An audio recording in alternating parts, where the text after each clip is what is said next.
राधे राधे महाराज जी, आपके चरणों में कोटि कोटि प्रणाम। महाराज जी, एक काम क्या भला है, कोई इस पे विजय पाना चाहता है तो कैसे पाए? इसकी कोई कमजोर नस है क्या? हाँ, राम चिंतन। जहां राम तहां काम नहीं, जहां काम नहीं राम।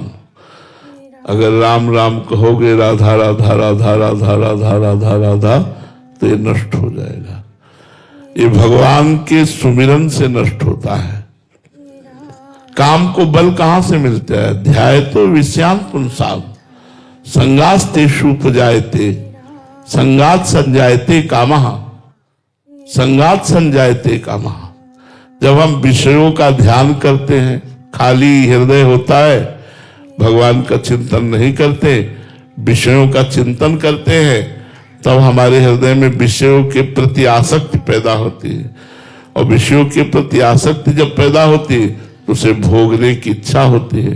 भोगने की इच्छा का नाम काम है।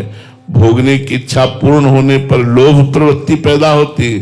भोगने की इच्छा में बाधा पड़ने पर क्रोध प्रवृत्ति, और क्रोध और लोभ दोनों मूढ़ता छा जाती है। मूढ़ता से स्मृति भ्रम में पड़ती है। स्मृति भ्रम से बुद्धि का नाश हो जाता है।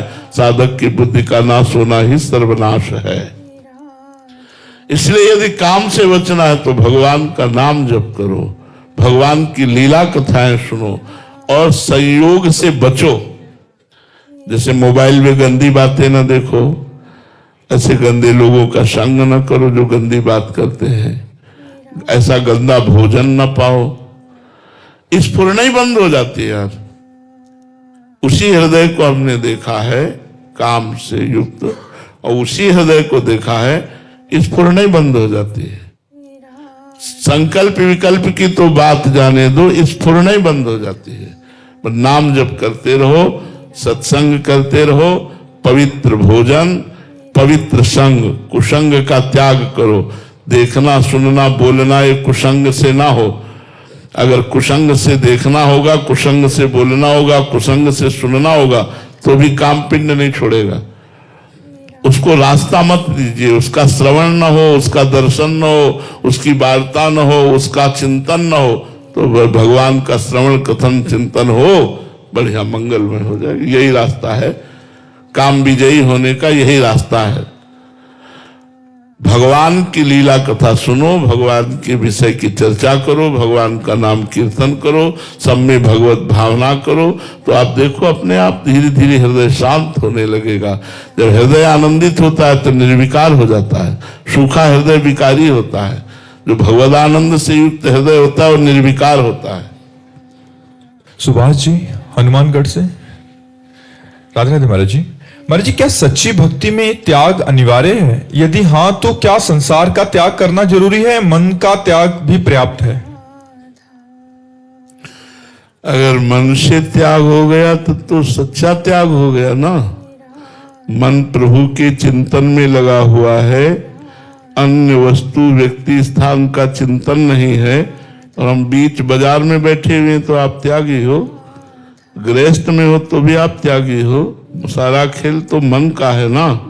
अगर मन भगवान कृष्ण के चरणारविंद में निरंतर चिंतन परायण है तो अम्बरीश जी महाराज चक्रवर्ती सम्राट होते हुए भी महाभागवत है। सारा खेल मन का ही तो है।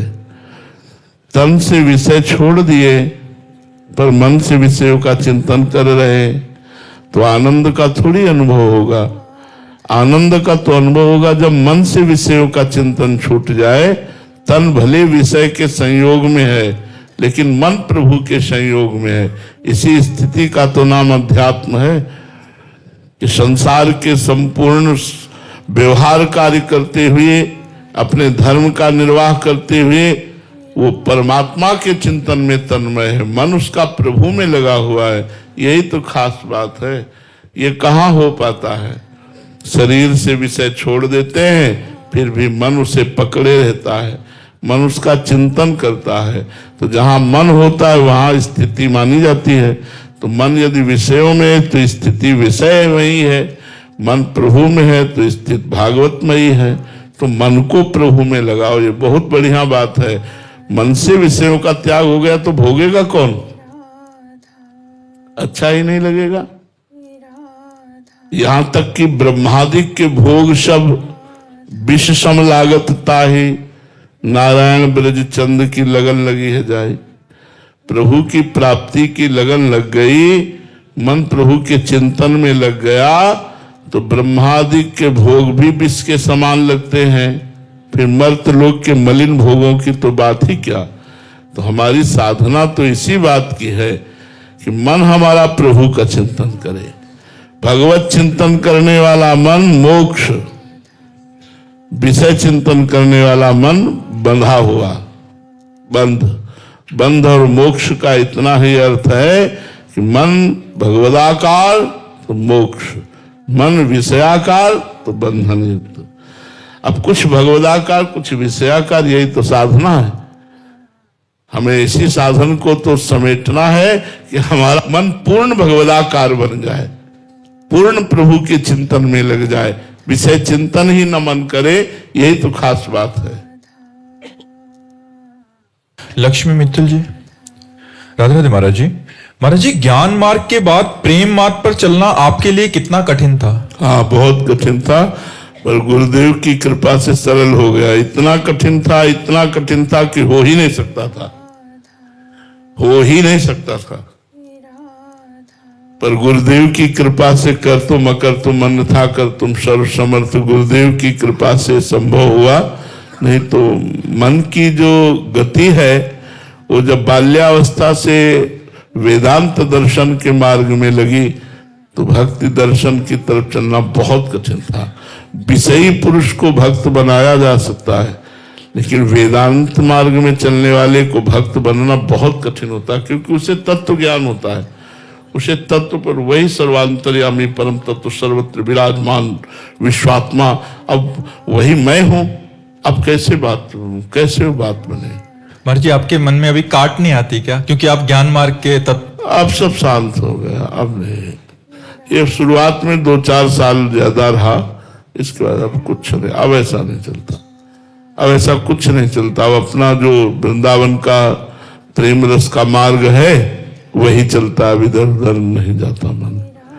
मतलब अब नहीं है, अब चिंतन नहीं। महाराज जी, क्योंकि दोनों मार्गों का संपूर्ण ज्ञान और दोनों ही अपने आप में पूर्ण है, तो महाराज जी बड़ा कठिन। हाँ, गुरु कृपा से अब नहीं, अब तो समझ है उस मार्ग की, पर रुचि इस मार्ग में है भाई, ये गुरु कृपा से हुआ है।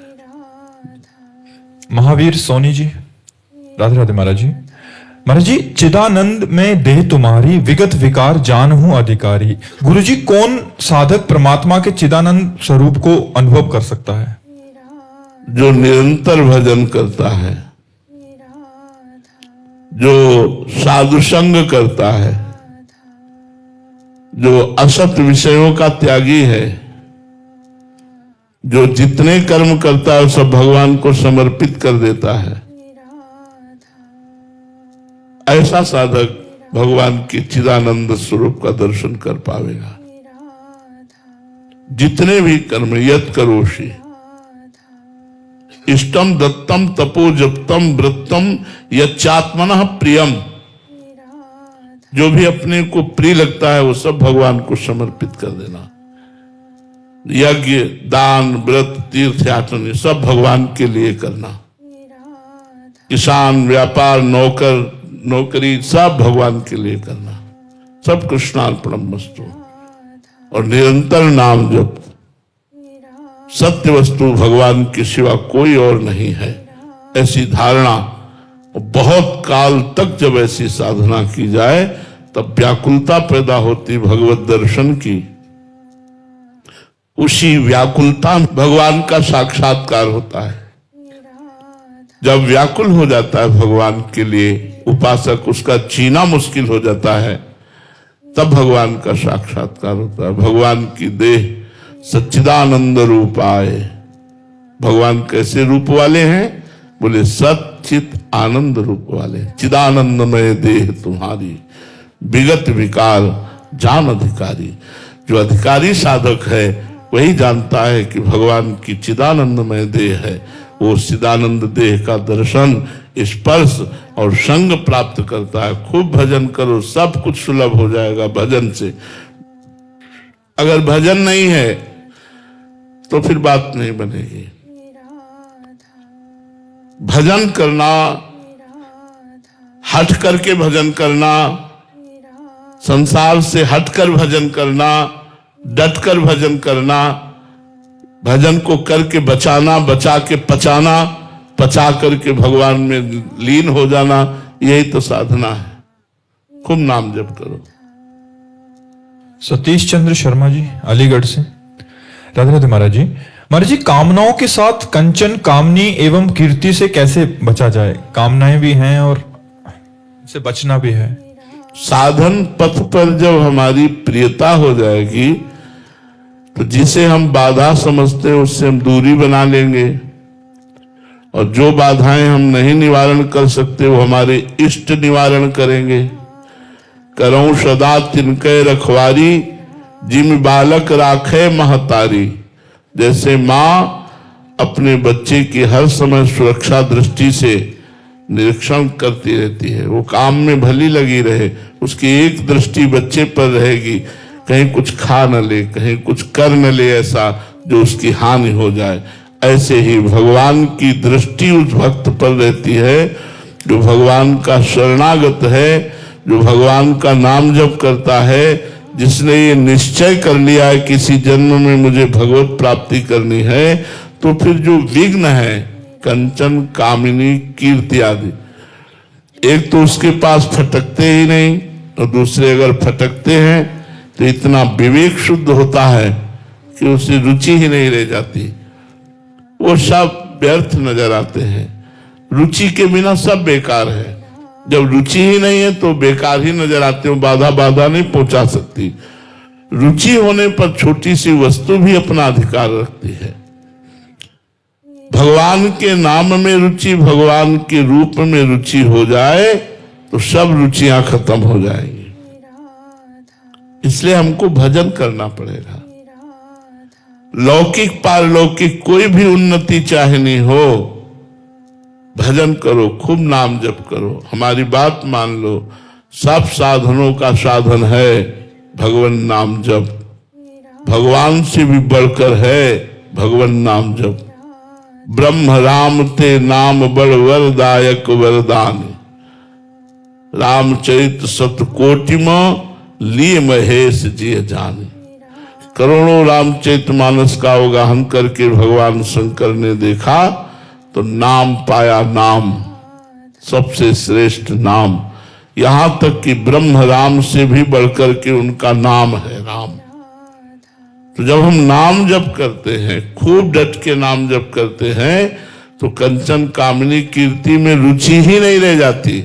और यदि कदाचित रुचि या संयोग से भ्रष्ट होने के अभी चांस है तो भगवान उसकी रक्षा करते हैं।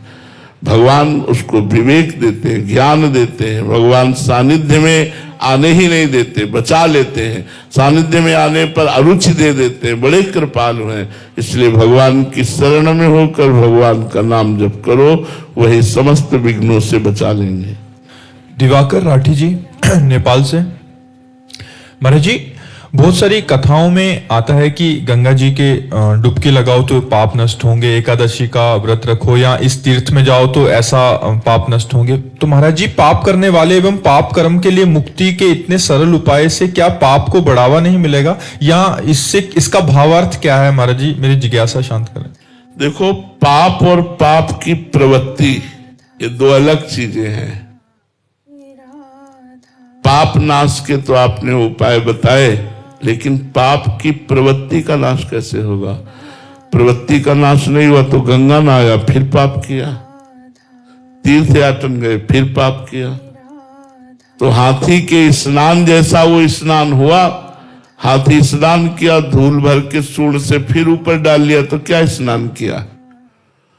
तो जब तक पाप की प्रवृत्ति का नाश नहीं होगा तब तक बात नहीं बनेगी। इसलिए एक श्लोक में लिखा है, गंगा पापम शशीतापम दैन्यम कल्पतरुस्तथा पापम तापम तथा दैन्यम हरति साधु समागमः। गंगा पाप को नष्ट कर देती है, पक्की बात है। कल्पतरु दरिद्रता को नष्ट कर देता है, पक्की बात है। चंद्रमा शीतलता प्रदान करके ताप को नष्ट करता है, पक्की बात है। लेकिन संत समागम पाप की प्रवृत्ति का नाश कर देता है, पाप ही होना खत्म हो जाएगा। गंगा कल्पतरु और चंद्रमा की भांति पाप ताप संताप दरिद्रता सब का नाश कर देगा। साधु समागम वो पाप की प्रवृत्ति का ही नाश कर देगा। इसीलिए चलते फिरते तीर्थराज संत महात्मा है। मुद मंगलमय संत समाजू, जो जग जंगम तीर्थ राजू। अगर संतों का अवगाहन कर लिया जाए तो करोड़ों बार गंगा स्नान का फल एक बार संत समागम है। क्यों? क्योंकि संत समागम सीधे पाप की प्रवृत्ति का नाश कर देता है, भगवान के चरणों में चित्त जोड़ देता है। इन तीर्थों का, इन पवित्र नदियों का स्नान करने का फल है भगवान से प्रेम हो जाना। यदि भगवान से प्रेम ना हुआ तो फिर वही पाप प्रवृत्तियां होती रहेंगी, तो लाभ क्या मिला हमें?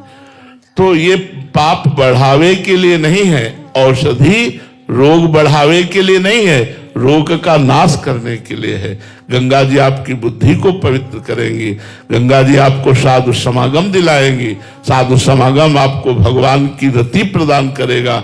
भगवान की रति से पाप की प्रवृत्ति का नाश हो जाएगा, जन्म जन्म के पाप नष्ट हो जाएंगे।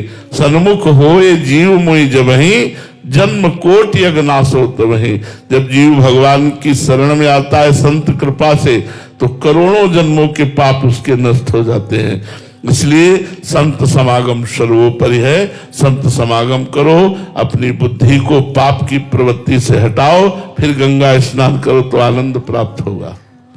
अशोक कुमार शर्मा जी, राजस्थान से। महाराज जी, भगवत गीता जी में भगवान ने अर्जुन जी को उपदेश में स्थिर बुद्धि वाले मनुष्य के बारे में समझाया और बताया गया है। महाराज जी, स्थिर बुद्धि वाले व्यक्ति का बौद्धिक स्तर किस पराकाष्ठा तक होता है महाराज जी? देखो, अभी हमारी जो बुद्धि है वो 3 गुणों से विचलित होती रहती है। कभी सत्वगुण आया, कभी रजोगुण आया, कभी तमोगुण आया। जो स्थिर बुद्धि है उस पर गुणों का प्रभाव नहीं पड़ता, वो गुणातीत बुद्धि है, वो मायातीत बुद्धि है, वो कालातीत बुद्धि है। कौन सी बुद्धि? जो भगवान में स्थित हो गई है।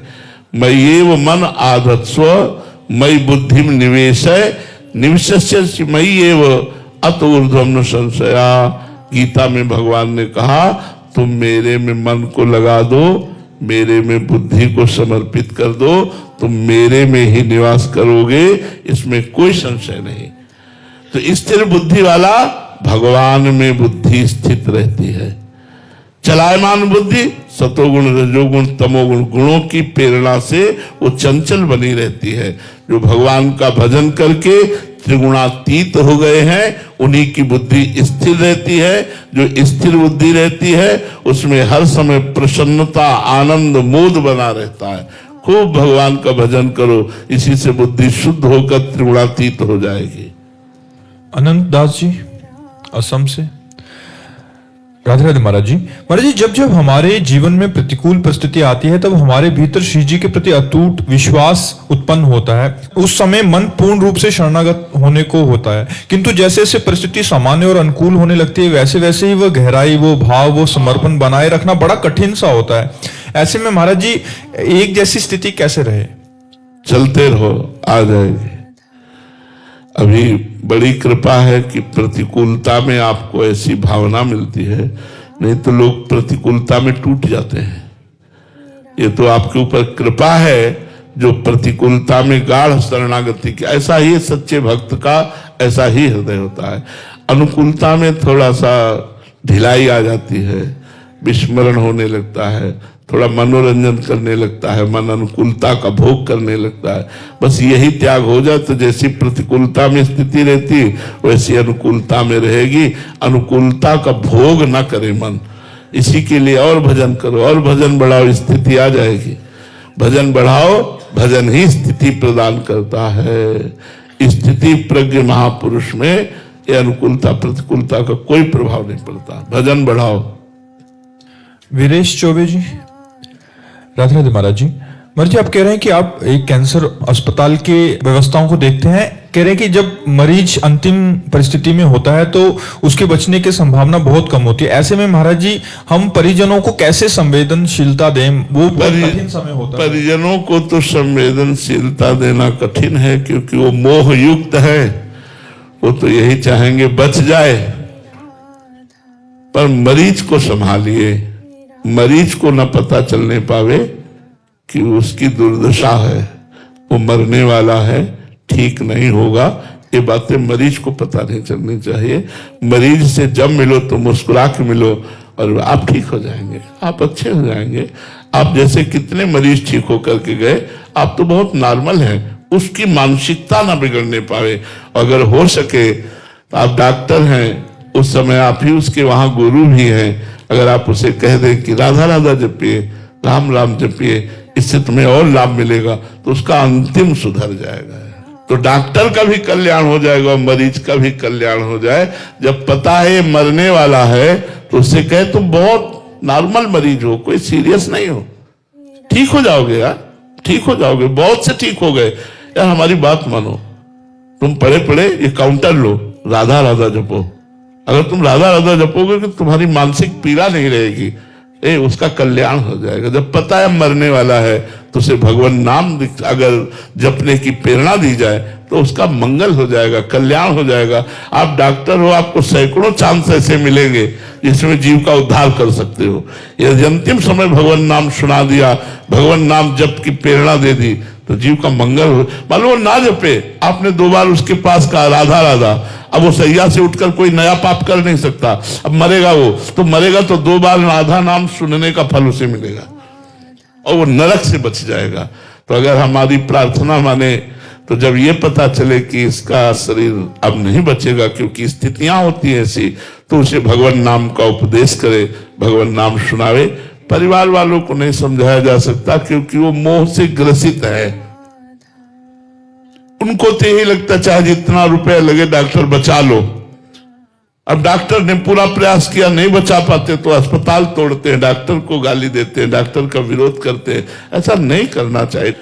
अंतिम श्वास जिसकी जिस क्षण होनी है उसी क्षण होनी है, चाहे डॉक्टर अमृत पिला दे तो भी। ये मृत्यु लोक है, यहां सबको मरना है। कोई ना कोई कारण लगता है, किडनी फेल हो गई, लीवर खराब हो गया, शुगर बढ़ गई, हार्ट फेल हो, ये सब कारण बनते हैं।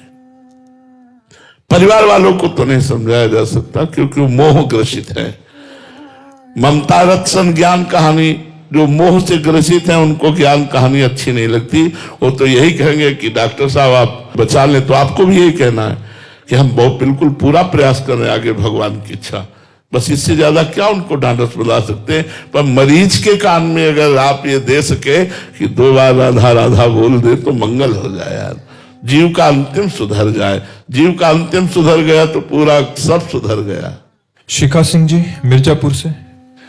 राधा वल्लभ श्री हरिवंश महाराज जी, शरणागति में कलंक क्या है और इससे कैसे बचा जाए? अपनी चिंता करना, मेरा कल्याण होगा कि नहीं, मेरा भरण पोषण होगा कि नहीं, मुझे भगवान मिलेंगे कि नहीं, या किसी भी तरह की कोई अपनी चिंता करना, ये शरणागति में कलंक है।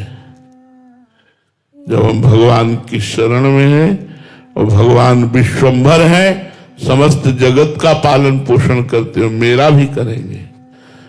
जब भगवान ने कहा है कोटि विप्र बदला गए जाहू, आए शरण तजो नहीं ताहू, तो भगवान मुझे त्यागेंगे नहीं। ये मेरा दृढ़ भरोसा है कि मैं कैसा भी नीच हूं पर भगवान मुझे त्यागेंगे नहीं। ये मेरा दृढ़ भरोसा है कैसा मैं नीच हूं पर भगवान मेरा पालन पोषण करेंगे। मैं भगवान की शरण में हूं। तो सबसे बड़ी बात है अपनी चिंता करना। योगक्षेमम वहाम्यहम, जो मेरा अनन्य चिंतन करता है उस जन का योगक्षेम मैं स्वयं वहन करता हूं। इस बात पर विश्वास करो और अपनी चिंता का भार प्रभु पर डालकर निश्चिंत हो जाओ और खूब नाम जप करो। अपने कर्तव्य का पालन करते हुए कृष्णार्पणम मस्तु भाव से सब काम करो, फिर देखो आनंद आता है। कैसा अद्भुत आनंद आएगा जब पाप नष्ट हो जाएंगे। तो अपनी चिंता करना सबसे बड़ा कलंक है। औरों का सहारा ले लेना ये दूसरा कलंक है। कह हरिदास ते जीव विमुख भय जे दूसरी करिडारी।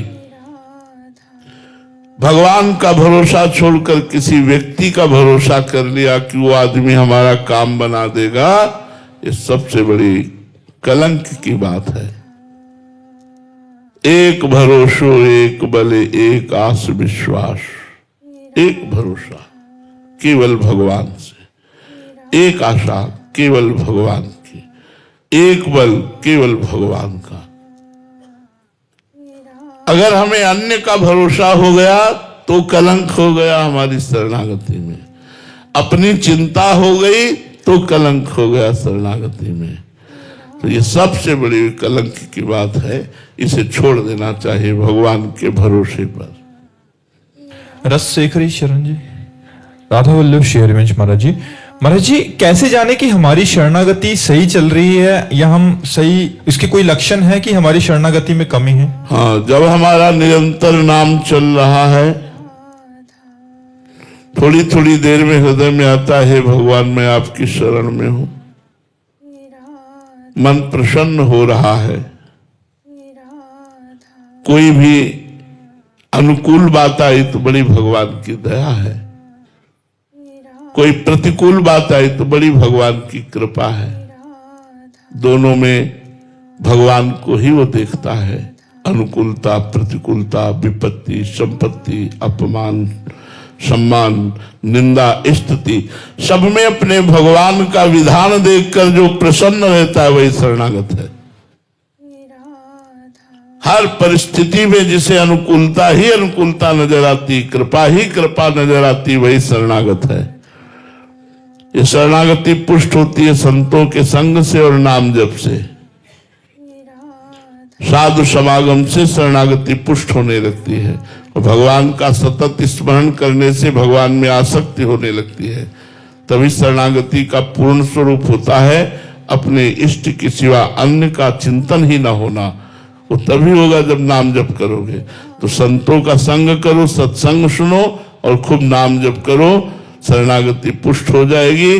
तो इसी का स्वरूप यही है, निर्भय निश्चिंत निशोक होकर भगवान के चिंतन में तल्लीन होकर सारे कार्य करना। कार्य करते हुए भी अहंकार ना होना, कठपुतली की भांति रहना कि मेरे तो कुछ बस की बात नहीं, मेरे प्रभु मेरे से करवा रहे हैं, ऐसा भाव रखना। श्री राधा वल्लभ वल्लभ लाल की